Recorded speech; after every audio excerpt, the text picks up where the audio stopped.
I'm selfish, get jealous, I feel a little helpless.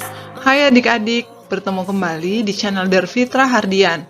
Hari ini, kami akan membahas cara menentukan pilihan jurusan 1 dan 2 pada SNMPTN dan SBMPTN 2022.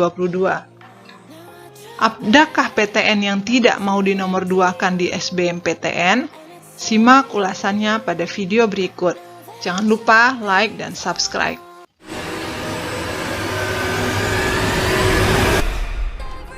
Pendaftaran SNMPTN dan SBMPTN 2022 sudah semakin dekat.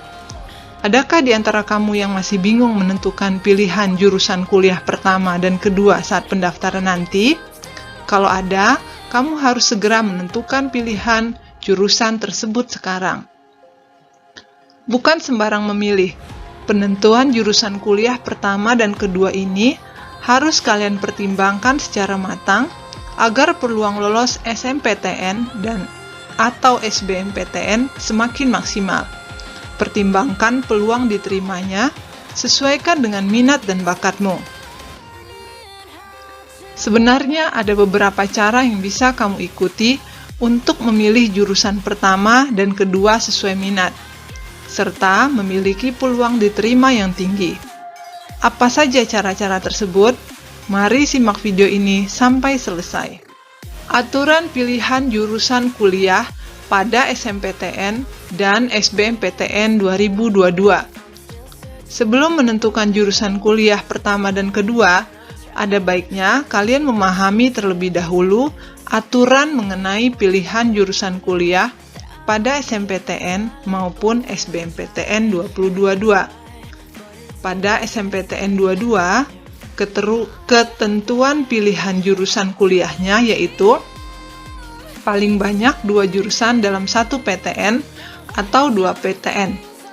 Tidak cuma itu, kalian wajib memilih 1 PTN yang berada di daerah tempat sekolahmu.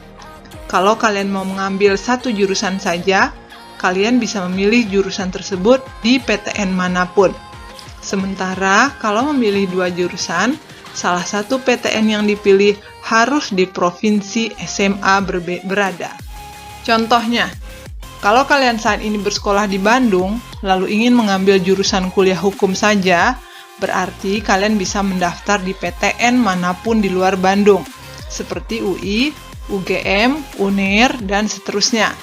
Namun, apabila kalian berencana mengambil 2 jurusan, hukum dan psikologi, berarti salah satu PTN dari jurusan tersebut harus berada di Bandung, seperti jurusan hukum Unpad. Pada SBMPTN 2022, ketentuannya tetap sama, yaitu memilih paling banyak 2 jurusan dalam 1 PTN atau 2 PTN.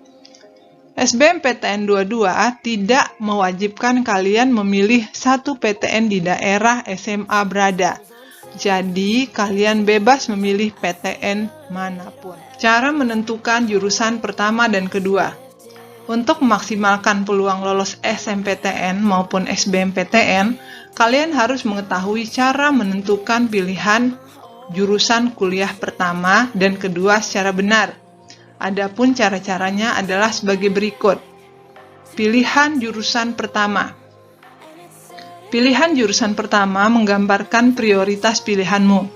Maka dari itu, cara tepat untuk menentukannya berdasarkan jurusan yang sangat kalian minati dan merasa bahwa kalian memiliki kemampuan yang maksimal pada jurusan tersebut. Misalnya jago gambar dan desain poster, maka kalian bisa memilih jurusan desain dan komunikasi visual sebagai pilihan jurusan pertama. Jurusan yang berkaitan dengan prospek kerja yang kalian inginkan setelah lulus nanti. Kalau kalian jago desain dan tertarik bekerja sebagai graphic designer, maka jurusan desain dan komunikasi visual memang jurusan yang tepat untukmu. Jurusan yang tingkat persaingannya lebih ketat dibandingkan jurusan pilihan kedua. Untuk mengetahui tingkat persaingan tersebut, kalian bisa lihat dari jumlah pendaftar dan daya tampung jurusan yang kalian tuju pada tahun sebelumnya. semakin banyak jumlah pendaftar dan semakin sedikit daya tampung jurusan, maka persaingannya pasti lebih ketat. Pilihan jurusan kedua. Jurusan kedua, kalian bisa memilihnya berdasarkan pertimbangan berikut. Jurusan yang diminati, tetapi kalian belum memiliki bakat yang maksimal di jurusan tersebut. Jadi kalian memilih jurusan kedua ini agar dapat mengembangkan kemampuan. Misalnya, kalian tertarik pada animasi, tapi belum ada kemampuan membuat animasi. Jadi, kalian bisa memilih jurusan animasi di pilihan kedua agar kemampuan membuat animasi berkembang. Jurusan yang tingkat persaingannya dan nilai masuknya lebih longgar atau sekiranya lebih mudah dibandingkan pilihan jurusan pertama. Pertimbangan ini bertujuan memaksimalkan peluang diterima pilihan jurusan kedua apabila gagal di pilihan pertama. Sampai di sini, kalian sudah paham cara memilih jurusan yang benar kan?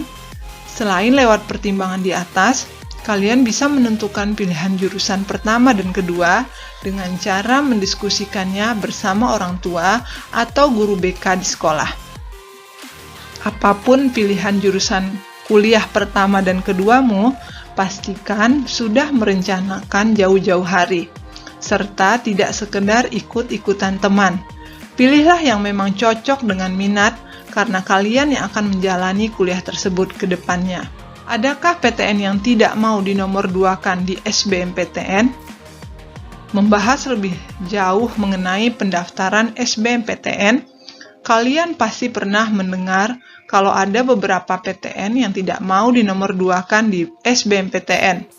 Kabar tersebut sering membuat banyak peserta SBMPTN kebingungan menentukan pilihan jurusan dan pilihan PTN saat pendaftaran.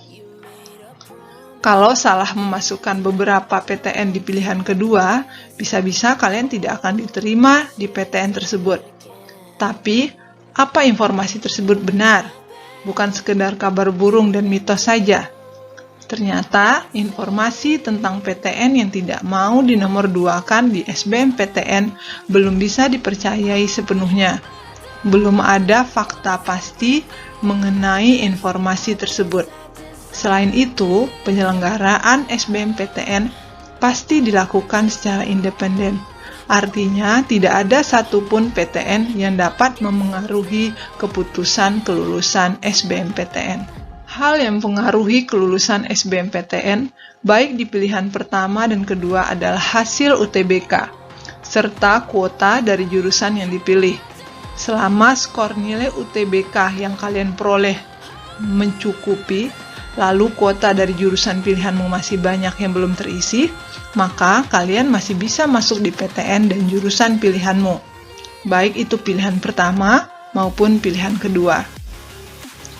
Itu dia ulasan mengenai cara menentukan pilihan jurusan kuliah pertama dan kedua pada SNMPTN dan SBMPTN 2022. Ikuti cara-cara tersebut untuk memaksimalkan peluang lolos SNMPTN dan SBMPTN. Khusus SBMPTN, kunci utama memaksimalkan peluang lolos tentunya dari skor UTBK yang tinggi. Maka dari itu, persiapkan diri dari sekarang menghadapi UTBK 2022. Semoga adik-adik mendapatkan pencerahan setelah menonton video ini. Semoga sukses ya!